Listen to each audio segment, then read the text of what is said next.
Hello everybody, this is Cresso and I'm here for another topic. This is an interesting one. I call this the human paradigm. Yes, the human paradigm.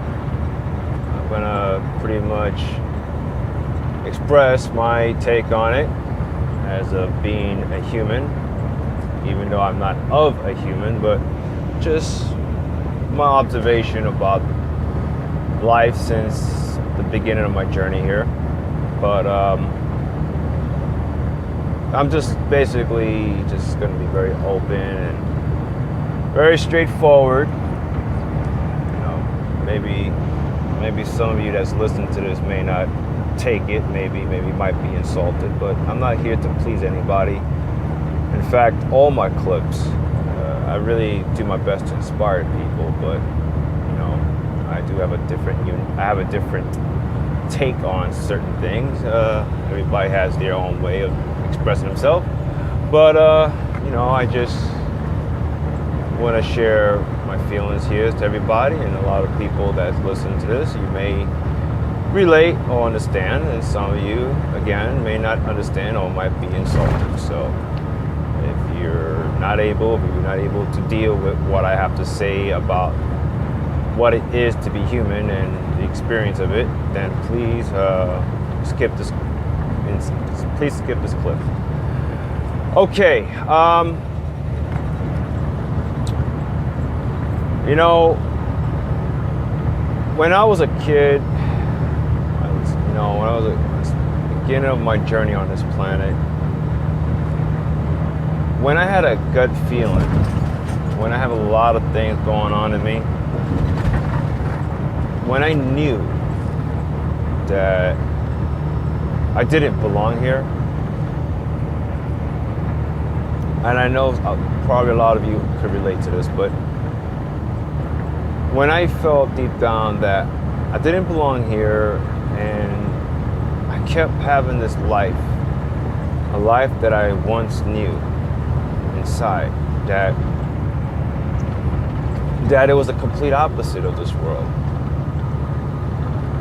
I took on ideas, you know, of being human, the emotions, the different type of emotions, anger, sadness, depression,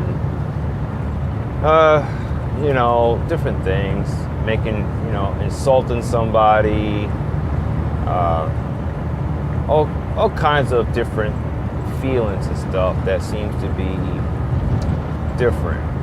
And I knew deep down inside it was different. Interacting with people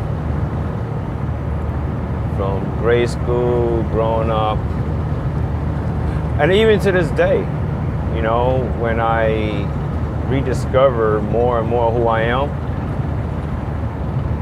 to this day, I feel that I'm going through a lot of tests.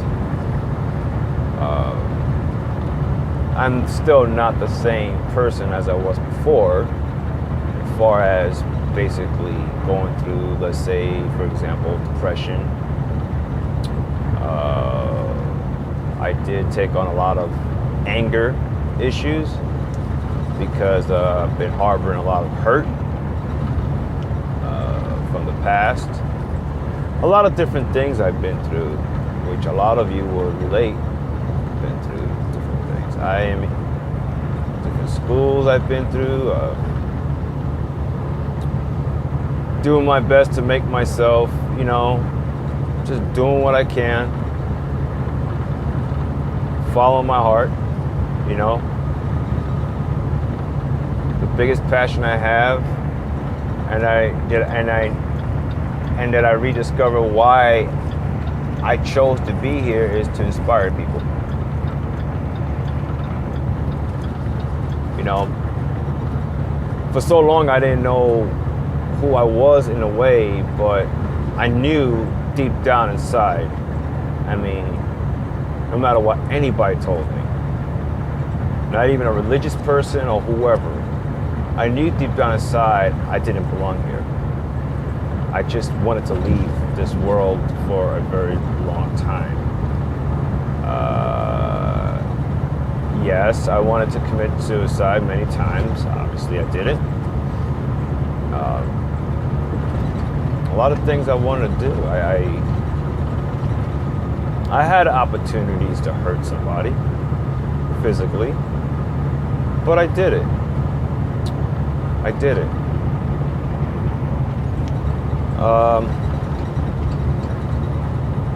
I don't want to stress so much that this victim mentality. I'm just gonna basically being open here about me and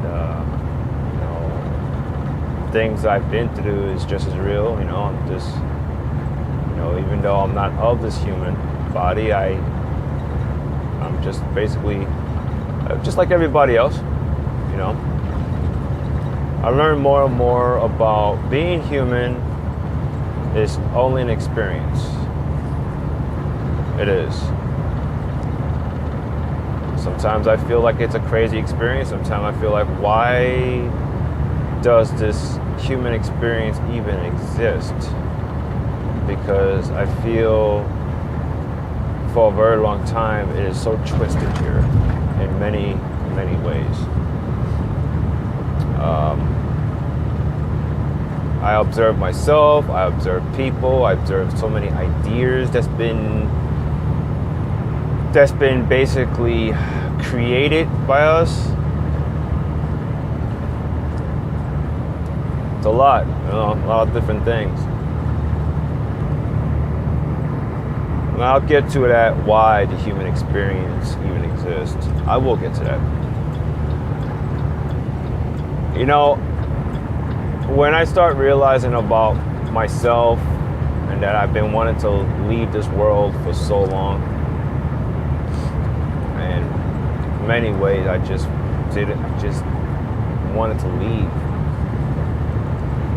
One of the main reasons I wanted to leave is because what I reminisce of, something that was in me was something that was attracted to me at the time, that why I wanted to leave, and what was drawn to me to leave, or the desire, let's just say, is love, pure love, joy, happiness. I wasn't feeling like I got that experience entirely here. I sense a disconnect, a major disconnect. Then I look at myself and I realize myself also, I was feeling a certain way, not just towards other people, but towards myself. I've got to the point long ago that I was basically not happy with myself. Felt like a failure. Yeah, those things, yep. Probably, maybe you're surprised to hear this from me. A lot of stuff that I tweet, very uplifting, And I'm just being real. I'm not some phony, whatever you want to call that. I want to do my best to be relatable to everybody. So. But,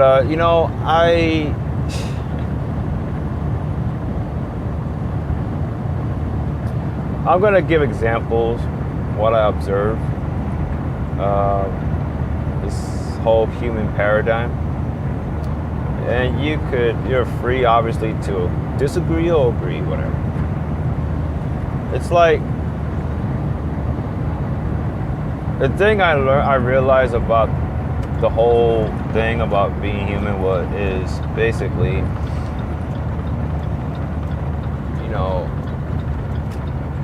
in order to get like joy and happiness, you have to like earn it. So I feel that I take on the idea, and I've seen from other people that basically we have to cling on to certain things for some sort of comfort. You know, one of the things like religion. You know, I've experienced that. You know, this whole idea is it's like a twisted way of being happy. You know, it's like, you know, we basically, I'm sorry, I'm just thinking a lot right now. We have to basically do certain things to be happy, or go by some sort of promise that, you know, this is gonna be okay. You know, like let's say I was a Christian basically, and you know, to have the infinite peace, you have to sit and wait for some savior to come and save you, as if you're chosen by God's grace. But until then, you basically have to go through the battlefield with Satan. That's just the religion side of it, you know.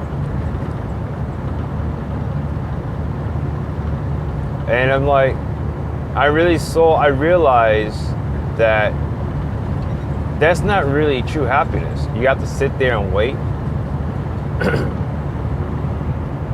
And then you have to deny yourself and somehow, you know, deny your feelings and just go about things in a certain way, and still acknowledge that you have some force out there that's basically plotting against you, and then you have to cling on to some outside God, whether he hears you or not. And then you have to constantly say that I'm struggling. Oh my gosh, I'm struggling. Oh my gosh, I'm struggling. And then you go into the temptation of lust. You know, you want to have sex and you want to do certain things, and then you're like, your neck is tied like a dog, basically. You're like, no, you don't do this. If you do this, it's a sin. You know, you live basically, you can't think, you can't feel a certain way. It's like you gotta walk a fine line, as if you're if let's just say you're observing a religion. It's a lot of, I know I'm just cutting it short with that, but I mean, I could go on. I already created a clip on religion, but I'm going to touch on a lot of areas about the human paradigm. These restrictions that we put on ourselves, the rules and regulations. This thing about that, I find the human paradigm very different from a lot of humanoid experience. You know, humans is not the only humanoid. Obviously, I share that in my clip, on my ET clip. But as far as the human paradigm, you got the rules and regulations, you got the drama, you have the ego. You know, we got religion. You got religion basically kind of have you, or suggest heavily for you to walk a fine line, and then you have to basically live in suspense that some savior is gonna, you never know when a savior is gonna come over. And I don't believe in a savior and this stuff. That's complete nonsense. I mean, obviously I know what the actual truth of the universe and beyond is, but I just feel that, and not just to talk about the idea of Christianity, but I feel that humanity, in some level or another, is that it needs some sort of savior. It's like, it's a program within this experience. You need a savior because basically you don't know who you are. So you need something to save you. I realized that, and I spoke with somebody about it, and you know, it really does make sense. You know, the savior part, regardless of his religion or not, it could be a soldier, it could be whoever. It's like you need some hero. And the drama, you know, not everybody, but when I read things on the internet and I talk to a lot of people and I see the reaction that seems to, a quicker reaction, let's just put it this way. Some people literally, take on or accept the drama very quickly, like you know, like a child like loves candy. Love that sweet candy. That's just basically what drama is to a lot of people. It's like sweet candy. We just love the drama. You know, we just a lot of different things, you know, like, you know, it seems to be it's obviously programmed that we need somebody to lay down the law. Okay? We need these regulations. There's a tremendously amount of lack of trust. Humanity, I feel that it seemed to be a stigma with fear, you know. There's other positive things about humanity. There is. But again, like I told you before, I'm gonna be very straightforward here, and some of you may not take this. I mean, I see humanity, a lot of people, they cling on to happiness, but then what's at bay is drama. You talk about something that's great, but then boom, something negative is right there. It's in your conversation. It's in your head. You go one place to another place in your mind. Oh my gosh. Huh. We look down on one another. You think that you're better than the next person. Or you're not happy. You're not happy where you work.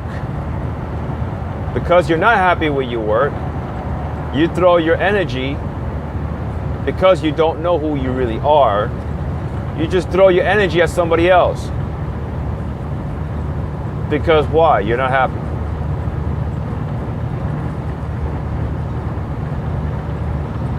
I go through that too.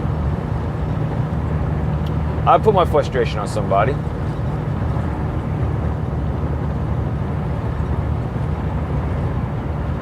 You know, I do have my moments, people. I do. But I take a step back. I'm like, you know, I know that this is only an experience. This experience is not of me. And that I know I'm consciousness. You know, sometimes I feel that it's like what I go through these chatter voices in my head, the ego. The voice that's always critical towards you. Always critical. Structure, it's built on structure, it's critical. I let it micromanage me sometimes. I have my moments. But then I have to put the ego in its place. I'm going to create a clip, a very, I guess maybe a unique clip about the ego or the chatter mind. But I want to express a lot about the human paradigm. A lot of us understands that there's a lot of stuff that's so messed up. I spoke to a lot of people through the years, and a lot of people say that this world is cold. You feel that way, but you feel that a lot of us feel like we can't do nothing about it. Or nobody's perfect. So that means because you're saying that, that means you just have to constantly settle for less. Right? It's like we have layers of stories basically to give us a legitimate reason to be unhappy.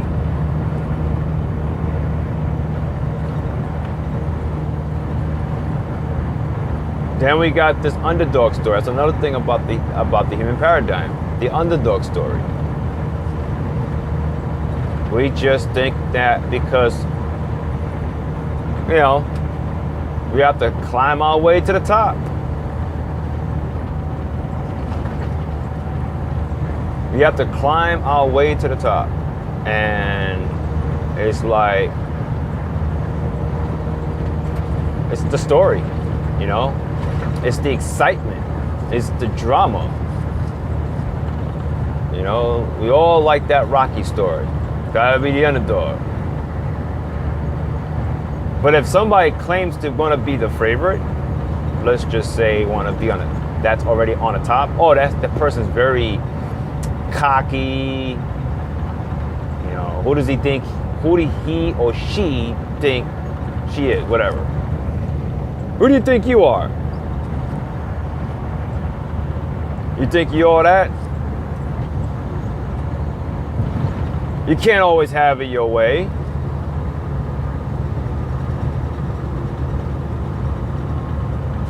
And then we take pride in ourselves by saying a story like this. I came from nothing. And look where I'm at now.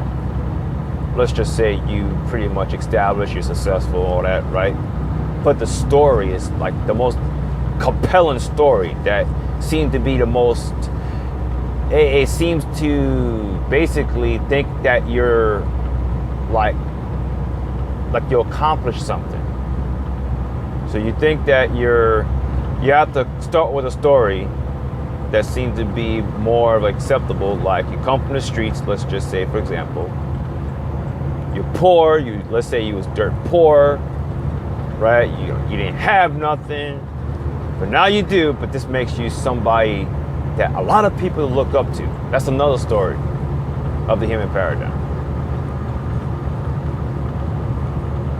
But if somebody is just basically have a lot of things, let's just say, have a lot of things, we call people like that privilege, the well-privileged, or the silver spoon in their mouth. So we don't have much respect for people like that because we accepted the idea for so long in many ways, in many cultures, that, it's more of a character. I don't know how to explain it well. Let me just put it this way. You're more respected as if you're just basically start off as this religious version of the word humble. You're very humble, start off from the low, from the bottom, and you climb your way up. But like I said, if you're basically, if you start off with a lot, let's just say, if you grow up you grow up, whether it's through your father's inheritance or your parents, whatever, you just grow up in a wealthy family, you have a lot of money. That makes you're not very well respected. Not by a lot of people. People won't respect you. They'll say, who do you think you are? Then we got the ego. The ego comes in. We're in this ego trip. And then we compete. It's another thing about the human paradigm. We competed. I made a clip on competition. We compete towards one another to oust the next person. Those things, what I said before about basically, about the story that you come from nothing. Let's say you come from the bottom, from the streets, and now you have something. Those things, and then the idea that what makes you someone is that you're wealthy. Those are the things, and because of money. Those things because we don't know who we really are. We cling on to these ideas because we don't know who we really are. Okay. And then I was saying about basically, it's like,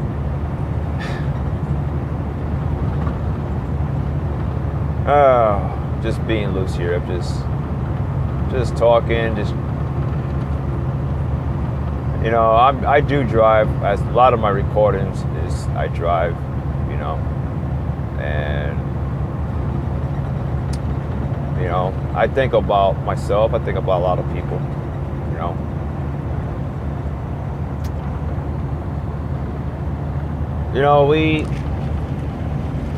we basically we do a number on ourselves a lot of times. We compete. When we start competing against one another, and that's just a thing. It's like we think that's the only way. I have to oust the next person. That way, I will be the top. I will be on the top. And then the thing about that, the next part of the human paradigm is the idea of lack. We rely on what we see so much with our two eyes so much, is that we think that we basically brought on the idea that, there's not enough of anything. Because we believe that there's not enough of anything, we go on with more ideas in a certain way, and we think there's a lack of earth resources, so we create these ideas to try to control the pot. We create money, currency, right? We create currency, and we play this game that there's not enough money to go around. Yet, we have, for example, the Federal Reserve, just an example, print money all the time. I mean, you can print money endlessly. There's no limit to that. I mean, who told you that there's a limit to money? But because we're so easily accept the idea of lack and that there's not enough of anything, that's just a big program of the human paradigm. Fall in an illusion that there's not enough. We gotta live life hard. You brought in this idea. You make yourself unhappy, okay? And a lot of things that I'm saying here, everybody, is I've gone through this feeling. I've been through frustration. I catch myself feeling angry, feeling like a victim, feeling like somebody think they got something over me. I've gone through that. I've gone through a lot of things. And I'm not saying it's to pride myself. I'm just being straight up.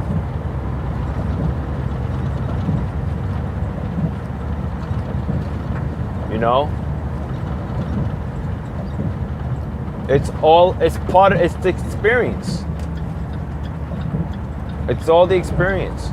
I'm going to basically emphasize about that in this clip.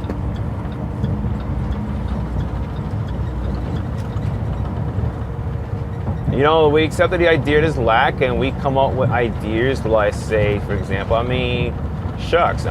lack.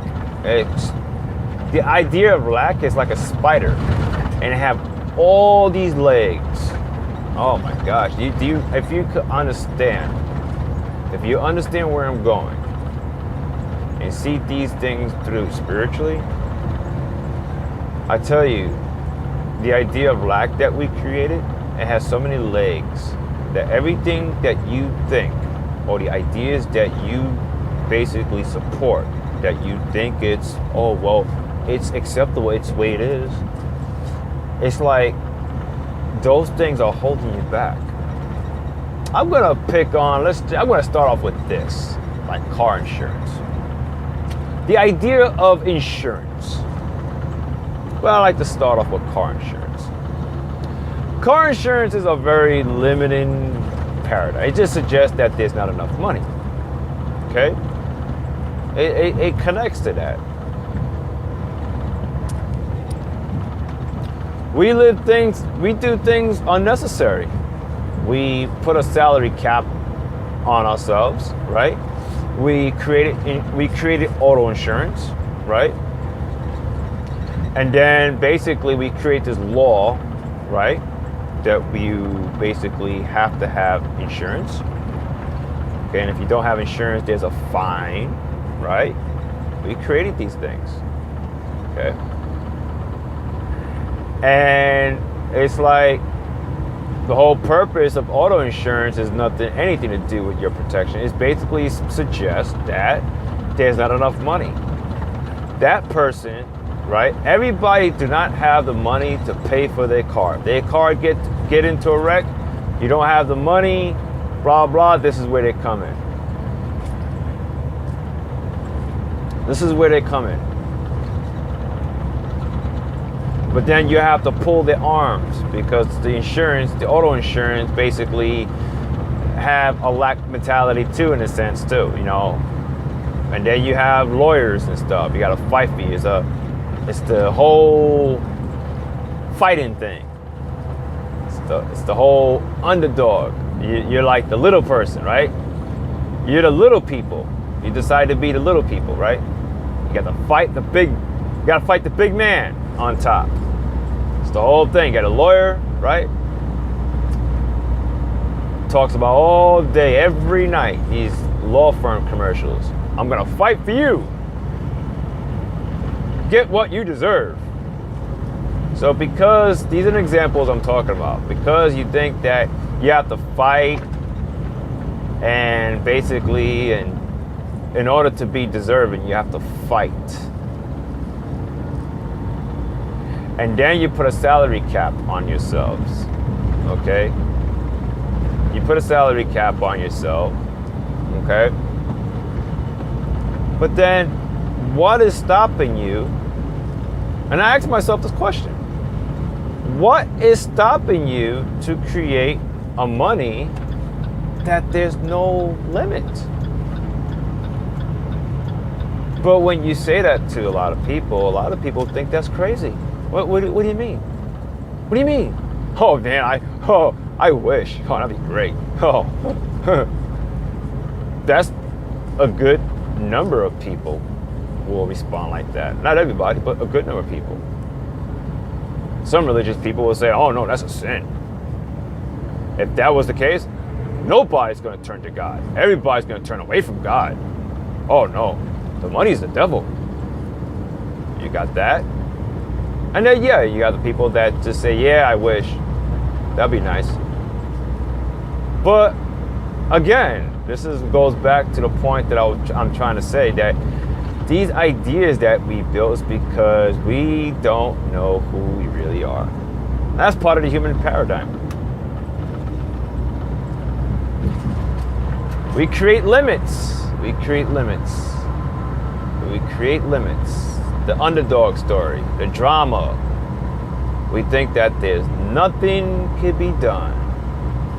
That's the idea that we believe so blindly. Regulations. It's just regulations. Rules and regulations. You know, I realize that humanity likes the idea of somebody having authority over one another. It's acceptable. It needs that. It needs to be told what to do. It's like you need to be told, do this and do that. Yet you rebel against the idea, the very idea that you create, you rebel. Seems to be a conflict going on here, right? I know why people rebel against this idea of authority. Oh, I do know why. I'm gonna be honest with you people, I never have any ounce of respect. I never really aligned myself spiritually about the idea of authority. I just felt like there's something's off with that energy. I'm like, I just gotta say, from the days of me going me being part of a church and this whole idea of authority altogether, seeing the military. People think that they go in the military, they think that they need somebody to discipline them. You need somebody to rip you down psychologically to make you more of yourself.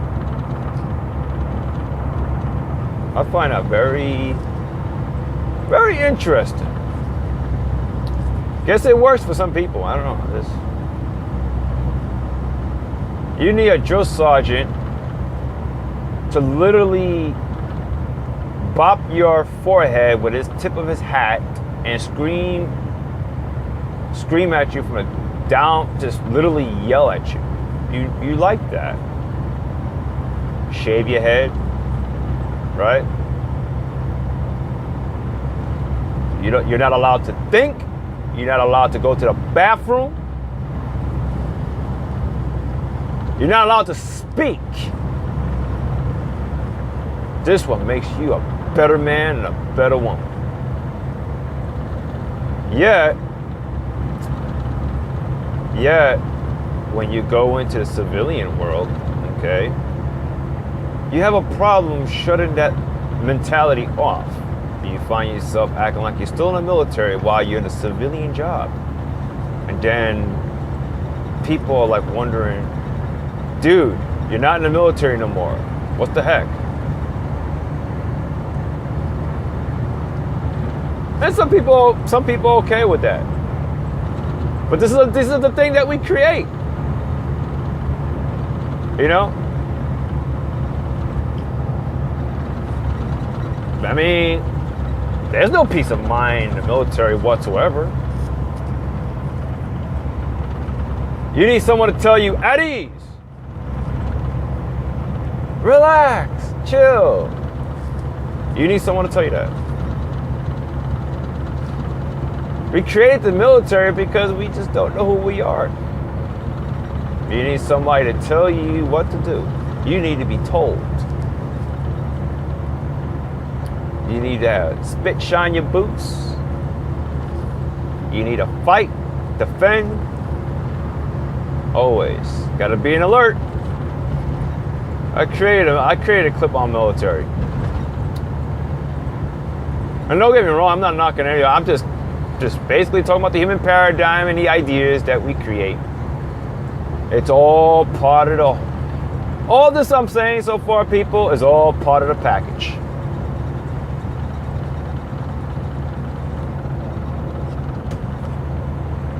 It's like we do great things for one another.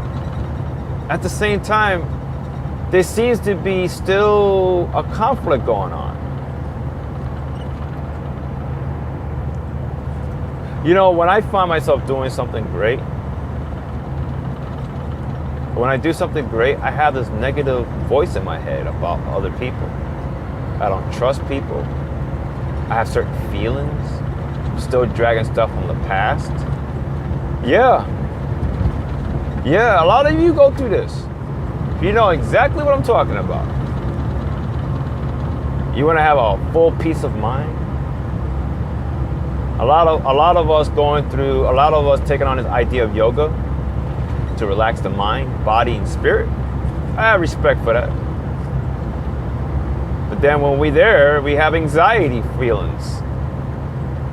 If I stretch my leg this far, I might blow gas. I'm sorry, I gotta be honest with you. That goes through in a lot of people's minds.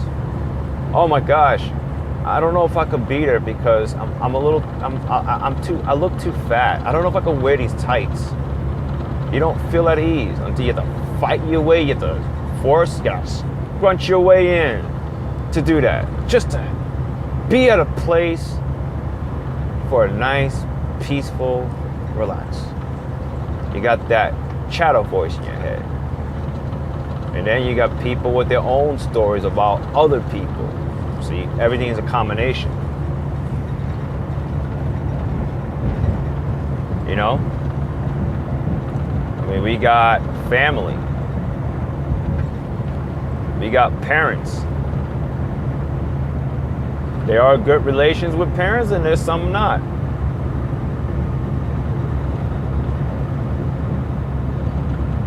But then again, I mean, there seem to be a stigma with a lot of situations with parents or the idea of family. Not just parents, but kids, mother and father, whatever.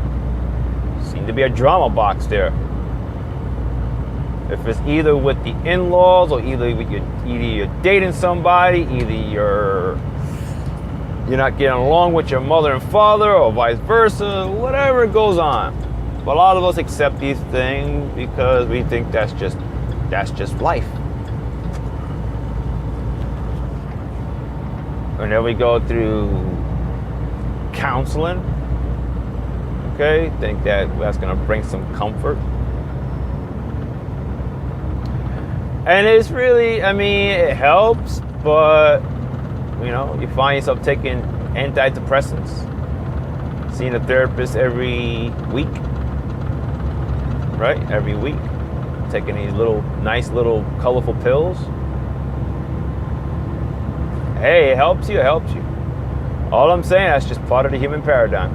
It's all a game. It's because we're creating these ideas once again is because we don't know who we really are.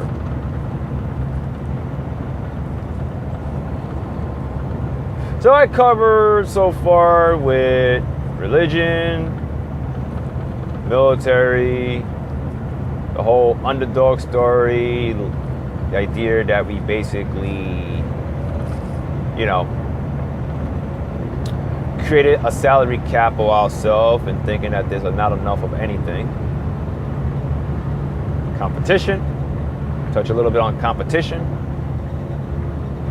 You have to oust the next person to be on top. I think that's just life. It's all a lack paradigm. Neighborhoods look in a certain way. Why do neighborhoods look a certain way? A lot of us very proud to say that they live in a certain neighborhood. I personally don't like this word, but I'm going to say this word. The ghetto. Some people don't like it. Some people have a they're very pride on that. It makes them hard. I live in the streets. I know how to survive. It's the underdog story. That's in the same branch, people. Gotta live hard. Live in the street, I live in that street, whatever. Or if you're in the West Coast in the US, I'm wearing these colors. I'm part of this group, that group. Or if you're in the East Coast, I'm in this part of this gang and that gang. We're family. You gotta look out for one another. Yet, a lot of you, while basically playing the idea of being tough, you won't admit it, but you're basically living a life of fear every single day. All the Billy Bad A's think you're all tough. You're basically living a paradigm of fear. You allow the idea of fear wrap you around your, where. And that's just part of the human paradigm. Same thing with the military. Oh, some of them do. Some people in the military admit that they're scared. You create the idea that basically suggests and will create chaos and fear and other things. You're going to say, yes, it's fear. So that is twisted, is messed up. It's not going to bring you a real peace of mind. Yet you will still go forward with it. These are the things because, again, we just don't know who we are. So I got the gangs, or people live in a certain neighborhood, let's say, live in the projects. Some of you love it, some of you don't. Some of you feel like you have a problem. You're looking down on somebody else because they moved out of the projects and they come back. We're all kinds of looking a little different now. And you don't like that person. Why? You ain't. I mean, you supposed to be part of the hood. Where you going? I mean, why are you coming back for, huh? You all know what I'm talking about. I mean, this clip, I'm going to touch on a lot of areas. A lot of areas. I'm going to touch as much as possible. So yeah, this clip's going to be a little bit long. At the same time, I really need to express myself. So you're loyal, you're basically loyal to the idea of the ghetto. You don't want to let it go. You like it, okay? Makes you tough.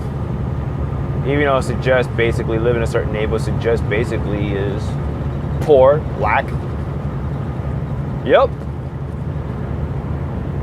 Don't try to coddle the idea of ghetto. I care less for it. But someone tells you, hey, why don't you just suggest something?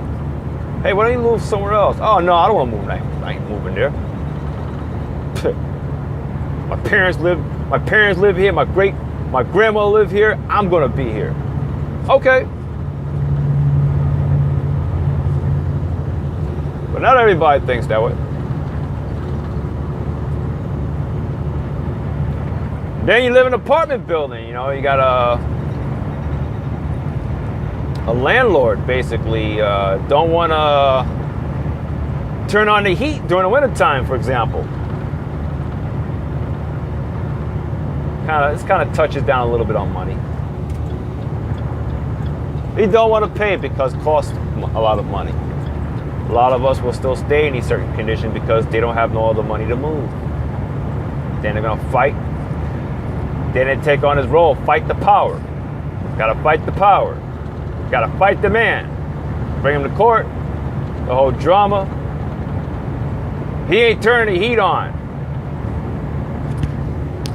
Or he ain't fixing the walls or windows and blah, blah, blah.